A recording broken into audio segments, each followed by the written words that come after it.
ভারতীয় মজদুর সংঘ অনুমোদিত মালদা জেলা নির্মাণ কর্মী সংঘের এক কর্মী সভা হয়ে গেল মালদার ইংরেজবাজার ব্লকের কোতোয়ালির টিপাজানি এলাকায়। কর্মী সভায় হাজির ছিলেন ভারতীয় মজদুর সংঘের রাজ্য কমিটির সদস্য তথা মালদা সহ দুই দিনাজপুর জেলায় সংগঠনের দায়িত্বপ্রাপ্ত কার্যকর্তা তপন দাস। এদিন তার উপস্থিতিতে নির্মাণ কর্মী সংঘের কর্মী সভা অনুষ্ঠিত হয় টিপাজানি এলাকায়। সভায় উপস্থিত নেতৃত্ব আগামী দিনে নির্মাণ কর্মীদের ভারতীয় নির্মাণ কর্মী সংঘের সদস্য হওয়ার জন্য আবেদন জানান। আলোচনা হলো যে আমরা আগামীতে আমাদের ভারতীয় মজদুর সংঘের যে আমাদের ইউনিয়ন রয়েছে মালদা জেলা নির্মাণ কর্মী সংঘ, সেই সংঘের মেম্বারশিপের জন্য তাদেরকে আমরা আগ্রহ করেছি এবং এখনই কিন্তু মেম্বারশিপ আমরা নেব না। যখন আমরা বলবো, যখন আমরা কমিটি এখানে করব, সেই কমিটির মধ্য দিয়ে আগামীতে আমরা মেম্বার করব, এটা তাদেরকে আমরা আগ্রহ করলাম।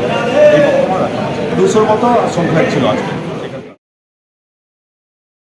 দীর্ঘ বহু বছরের ধর্মীয় ঐতিহ্য পরম্পরা মেনে এবারও ফলাহারিণীর অমাবস্যার পুণ্যতিথিতে মালদা শহরের পুরাটুলি জামতলী এলাকায় হয়ে গেল শ্রী শ্রী দক্ষিণা কালী মাতার বাৎসরিক পুজো পাঠ। শনিবার রাতে মহা ধুমধামে পুজোর আয়োজন করা হয়। পুজো শেষে মন্দির প্রাঙ্গণে নরনারায়ণ সেবার আয়োজন চোখে পড়ে। কয়েক হাজার ভক্ত একই পঙ্ক্তিতে বসে খিচুড়ি ভোগের সেবা গ্রহণ করেন। এদিনের এই পুজো ও নরনারায়ণ সেবা অনুষ্ঠানে হাজির ছিলেন বিজেপির দক্ষিণ মালদার সভাপতি অজয় গাঙ্গুলি, দক্ষিণ মালদার সাধারণ সম্পাদক নীলাঞ্জন দাস, যুব মোর্চার সভাপতি শুভঙ্কর চম্পটি, পুজো কমিটির কর্মকর্তা উদয় চৌধুরী সহ অন্যান্যরা।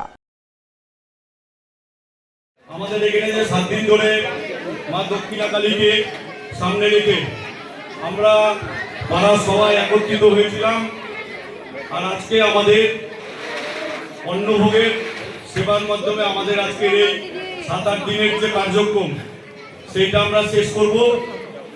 মা কালীর কাছে একটাই করজোড়ে নিবেদন, সোনার বাংলা গড়ার জন্য মা কালীর জন্য আমাদের উপরে আশীর্বাদ থাকে। আর সোনার বাংলা গড়তে গিয়ে আমাদের পাড়ার গুরুজনদের আশীর্বাদ, সমবয়স্ক ছোটদের সবসময় যেন সহযোগিতা থাকে। তাহলে আমরা সোনার বাংলা গড়ার যে পদক্ষেপ নিয়েছি এই পদক্ষেপে আমরা আর আমাদের পদক্ষেপের দিকে এগিয়ে যাব, এইটা আমাদের আশা।